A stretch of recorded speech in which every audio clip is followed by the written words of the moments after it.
Hello friends, आज हम फिर से करेंगे क्लास 10th कंप्यूटर में स्ट्रिंग से रिलेटेड एक प्रोग्राम। ओके, तो क्वेश्चन है हमारे यहाँ पे, define a class to accept a string and print the number of digits alphabet and special character in the string.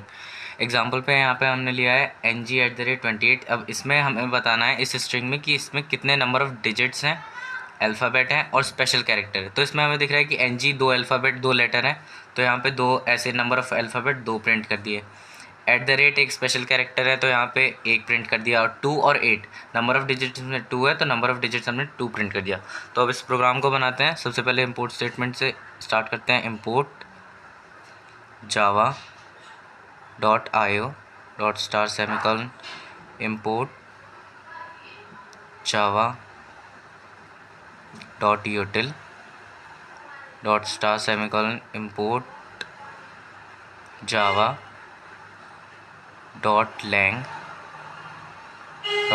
Semicolon, फिर क्लास पब्लिक क्लास और क्लास का नेम दे देते हैं मिक्स कर दिया पब्लिक। फिर main method public static void main, यहाँ पे स्ट्रिंग बट। उसके बाद यहाँ पे हमें एक स्ट्रिंग वेरिएबल चाहिए होगा, क्योंकि हम एक स्ट्रिंग को स्टोर कराने के लिए जो हम इनपुट करेंगे एक कैरेक्टर चाहिए होगा, कैर सी। अब इनपुट लेने के लिए स्कैनर क्लास बनाना पड़ेगा हमें। Scanner ng new scanner system.in semicolon. एक प्रिंट स्टेटमेंट आएगी system.out.println एंटर अ स्ट्रिंग। यहाँ पे हमने यूज़र से एक स्ट्रिंग इनपुट के लिए प्रिंट स्टेटमेंट लगा दी, क्योंकि जब ये प्रोग्राम बनेगा तो आउटपुट स्क्रीन पे कोई इंटरफेस नहीं होगा, तो उसके लिए हमने प्रिंट स्टेटमेंट लगा दी। उसके बाद यहाँ पे n में हमारा स्ट्रिंग स्टोर हो जाएगा ng.next, क्योंकि पूरा सेंटेंस नहीं ले रहे हैं, सिर्फ एक स्ट्रिंग मतलब एक वर्ड टाइप में होगा जिसमें number of digit special character सब इंक्लूड होगा। उसके बाद हमने एक इंट l में यहाँ पे n.length, यानी ये जो n स्ट्रिंग जिसमें जो स्ट्रिंग यूज़र इनपुट करेगा उसमें कितने नंबर ऑफ कैरेक्टर है वो इसमें स्टोर हो जाएगा। उसके बाद यहाँ पे हमें चाहिए कुछ वेरिएबल्स, इंट d = 0, a = 0 और s = 0। फिर यहाँ पे हमारा फॉर लूप चलेगा। फॉर इंट i = 0, 0 इसीलिए क्योंकि जो भी स्ट्रिंग है उस स्ट्रिंग का फर्स्ट कैरेक्टर का जो इंडेक्स होता है वो 0 से स्टार्ट होता है, और i > l i++। यहाँ पे फॉर लूप का ओपनिंग बेसिस। उसके बाद c में हमने n.char एट में i इंडेक्स पे जो भी कैरेक्टर आएगा वो c में एक एक करके आएगा जितने बार भी ये फॉर लूप चलेगा। उसके बाद हमने यहाँ पे कंडीशन लगाई, if character dot is letter. First ये चेक करेगा कि ये जो c में कैरेक्टर स्टोर होगा, यहाँ पे हमने c कर दिया। फर्स्ट ये चेक करेगा कैरेक्टर डॉट इज़ लेटर में c है। अब i के इंडेक्स पे जो भी कैरेक्टर c में स्टोर होगा, अगर वो मतलब वो कैरेक्टर लेटर हुआ तो ये कंडीशन ट्रू हो जाएगी। लेटर के अलावा अगर जैसे डिजिट हुआ या कोई और अदर स्पेशल कैरेक्टर हो गया जैसे @ वगैरह $, तो ये कंडीशन फॉल्स हो जाएगी, तो इफ़ कंडीशन में नहीं जाएगा। अभी अगर इफ़ कंडीशन ट्रू होगी तो यहाँ पे हमारे पास एक काउंटर वेरिएबल d को हमने इंक्रीमेंट करा दिया यहाँ पे। अब अगर ये कंडीशन ट्रू नहीं हुई तो एल्स इफ़ ये जाएगा कैरेक्टर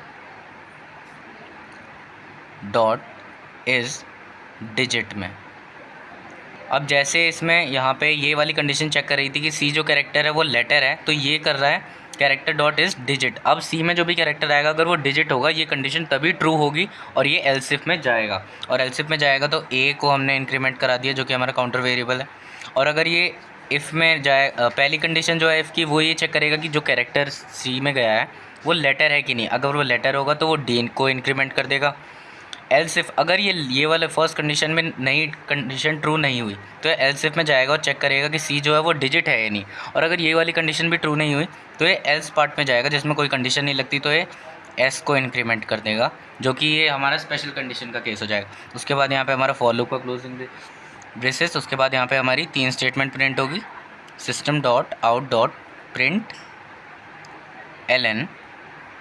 सबसे पहले यहाँ पे हमें प्रिंट कराना है number of alphabets. Number of alphabets यहाँ पे हमारे हो जाएंगे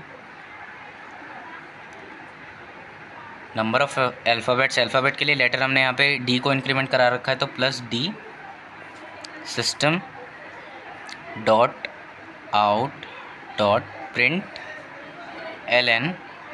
उसके बाद यहाँ पे हमें प्रिंट कराना है नंबर ऑफ डिजिट्स कितनी है इस स्ट्रिंग में, तो नंबर ऑफ डिजिट्स में यहाँ पे डिजिट के लिए हमने यहाँ पे ए को इंक्रीमेंट करा रहे थे, तो प्लस ए वेरिएबल यहाँ पे हो जाएगा। उसके बाद एल्स पार्ट में हमारा system dot out dot print ln में हो जाएगा कि ये जो एल्स पार्ट में नंबर ऑफ़ स्पेशल कैरेक्टर कितने हैं, तो नंबर ऑफ़ स्पेशल कैरेक्टर, और यहाँ पे प्लस एस, यहाँ पे हमारा मेन मेथड क्लोज, और यहाँ पे क्लास और मेन मेथड। प्रोग्राम यहाँ पे हमारा बन गया। यहाँ पे मैंने प्रोग्राम को शॉर्ट लॉजिक लिख लिया है। अब इसे ड्राई रन करके देखते हैं कि कैसे वर्क करेगा। सपोज यहाँ पे n में हमने स्ट्रिंग स्टोर करा @ed28, यहाँ n में हमारा ये स्ट्रिंग है। अब इसमें l में नंबर ऑफ़ कैरेक्टर यानी इसकी लेंथ, कितने कैरेक्टर है इसमें, ये हो जाएगा 1 2 3 4 5 कैरेक्टर, तो लेंथ इसकी 5 हो गई। d है हमारे पास 0, a भी हमारा 0 है और s भी हमारा 0 है। अब यहाँ पे फॉर लूप की कंडीशन है int i equals to 0, i is less than l, i plus plus. तो सबसे पहले i की वैल्यू यहाँ पे हमारी 0 है, उसके बाद 0 इज़ लेस देन 5, कंडीशन यहाँ पे हमारी ट्रू है, l है हमारा 5।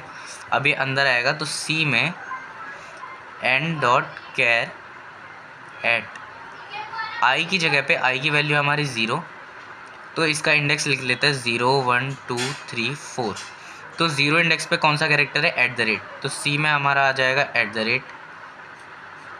अब उसके बाद कंडीशन यहाँ पे है हमारी पहली इफ़ कंडीशन चेक होगी। अब यहाँ पे है कैरेक्टर डॉट इज़ लेटर, यानी कैरेक्टर डॉट इज़ लेटर, और c में हमारा @।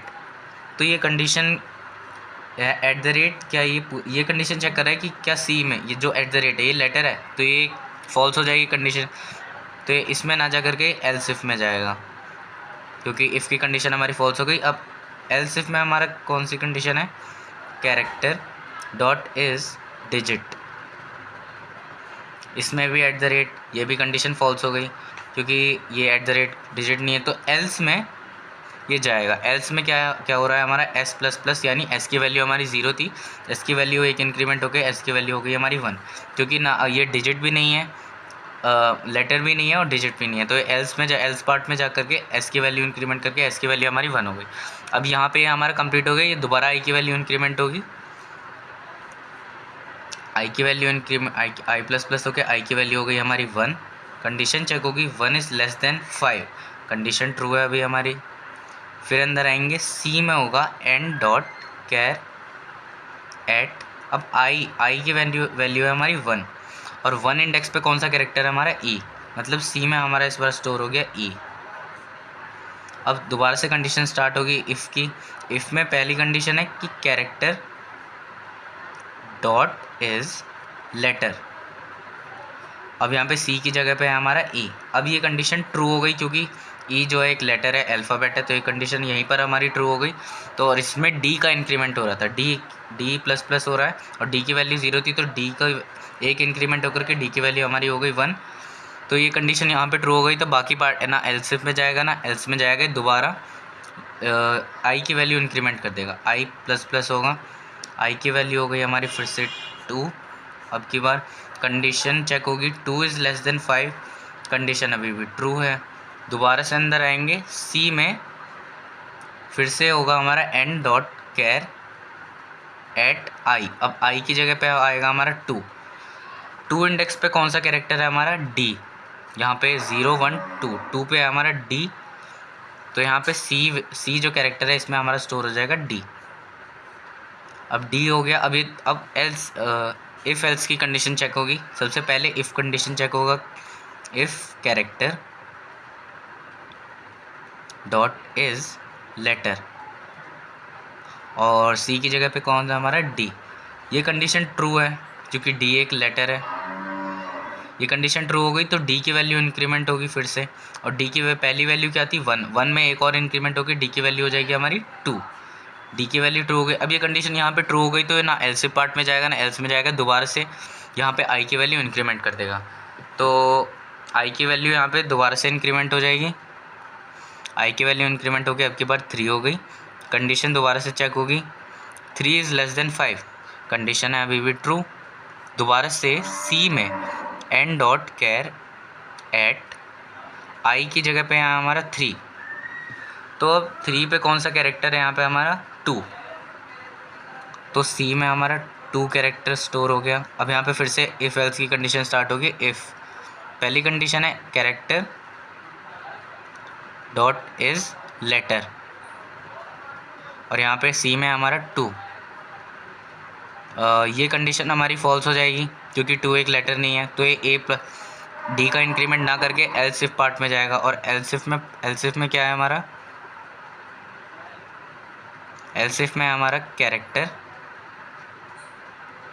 डॉट इज़ डिजिट, और डिजिट में 2 है, तो ये कंडीशन हमारी ट्रू हो जाएगी क्योंकि 2 जो है एक डिजिट है। तो एल्स इफ पार्ट में हमारा ए का इंक्रीमेंट हो रहा है, तो ए का इंक्रीमेंट कर रहा है, तो ए की पहली वैल्यू 0 थी, तो ए का इंक्रीमेंट होकर के ए की वैल्यू हो जाएगी हमारी 1। अब ये कंडीशन यहाँ पे ट्रू हो गई, तो अब ये ना एल्स पार्ट में ना जा करके दोबारा से आई की वैल्यू इंक्रीमेंट करेगा। आई की वैल्यू दोबारा से इंक्रीमेंट होकर के, आई की वैल्यू पहली वैल्यू 3 थी और आई की वैल्यू इंक्रीमेंट होकर के हो गई 4। अब फिर से कंडीशन चेक होगी, 4 इज़ लेस देन 5, कंडीशन अभी भी ट्रू है। तो सी में फिर से एन जो स्ट्रिंग है उसका कैर एट 4, आई की वैल्यू 4 है, 4th इंडेक्स पे कौन सा कैरेक्टर है? 4th इंडेक्स पे है हमारा 8, तो सी में यहाँ पे हमारा स्टोर हो गया 8। दोबारा से इफ़ की कंडीशन चेक होगी। फिर से पहली कंडीशन थी कैरेक्टर डॉट इज़ लेटर, तो लेटर में ए, ये कंडीशन हमारी हो जाएगी फॉल्स। 8 है क्योंकि 8 एक लेटर नहीं है, तो एल्स इफ पार्ट में जाएगा। एल्स इफ पार्ट में हमारा character dot is digit, digit में 8, ये कंडीशन हमारी ट्रू हो जाएगी क्योंकि 8 एक डिजिट है। तो इसमें था एल्स इफ पार्ट में कैरेक्टर डॉट इज़ डिजिट, सी में ए का इंक्रीमेंट होता है। ए की पहले जब इंक्रीमेंट हुआ था फर्स्ट टाइम में, तो ए की वैल्यू 1 थी, ए की दोबारा इंक्रीमेंट होकर के ए की वैल्यू हमारी हो जाएगी 2। ए की वैल्यू अब हमारी ट्रू हो गई, तो दोबारा से आई की वैल्यू फॉर लूप चलेगा। यहाँ पे जब कंडीशन ट्रू हो गई दोबारा फॉर लूप में जाके आई की वैल्यू इटरेशन होगा। यहाँ पे इस पार्ट को इटरेशन बोलते हैं। आई की वैल्यू जब इंक्रीमेंट होती है तो इटरेशन आई प्लस प्लस होकर के आई की वैल्यू अब की बार हो गई हमारी 5। बट अब जो इस टाइम जो कंडीशन आई की वैल्यू इंक्रीमेंट हुई, आई की वैल्यू हो गई 5। अब जो कंडीशन चेक होगी 5 इज़ लेस देन 5, ये कंडीशन हो जाएगी फॉल्स क्योंकि 5 से छोटा नहीं है। अब ये कंडीशन हो गई यहाँ पे हमारी फॉल्स। तो ये इस वाले पूरे पार्ट से निकल के फॉर लूप के 3 प्रिंट स्टेटमेंट है। सबसे पहले नंबर ऑफ SOPLN में system dot out dot println में नंबर ऑफ अल्फ़ाबेट्स कितने हैं हमारे? नंबर ऑफ अल्फ़ाबेट्स में था यहाँ पे हमने डी की वैल्यू हमारी कितनी थी यहाँ पे? डी की वैल्यू है हमारी यहाँ पे एंड में, डी की वैल्यू यहाँ पे हमारी जब लास्ट टाइम में काउंटर वेरिएबल में 2 हुआ था, जब डी की कैरेक्टर जब चेक हुए थे हमारे इफ कंडीशन में, तो डी की वैल्यू 2 है, फाइनल वैल्यू डी की 2 है, तो डी में हो गया 2। ये ऐसे आउटपुट स्क्रीन में प्रिंट होगा। उसके बाद SOPLN में सेकंड स्टेटमेंट थी हमारी नंबर ऑफ डिजिट्स की, नंबर ऑफ डिजिट्स। अब डिजिट्स के लिए यहाँ पे हमने प्रिंट स्टेटमेंट में ए वेरिएबल लगाया था। अब ए की फाइनल वैल्यू यहाँ पे हमारी 2 है, 2, तो ये ए की जगह पे 2 प्रिंट कर देगा। उसके बाद एक और print statement system dot out SOPL number of special character, जो कि एल्स पार्ट में हम लोगों ने करा था। स्पेशल कैरेक्टर के लिए हमने s वेरिएबल लिया था यहाँ पे s। अब s में हमारे यहाँ पे s की जो फाइनल वैल्यू थी वो थी हमारी 1 एक ही बार, क्योंकि @ आया था उसमें हमारा सिर्फ, तो एक बार s वाला जो इंक्रीमेंट हुआ तो s की एक वैल्यू हो गई 1, तो यहाँ पे हो गया 1, यहाँ पे 1 प्रिंट हो गया। तो यहाँ पे हमारे number of alphabets 2, number of digits 2 और number of special character 2 print हो गए।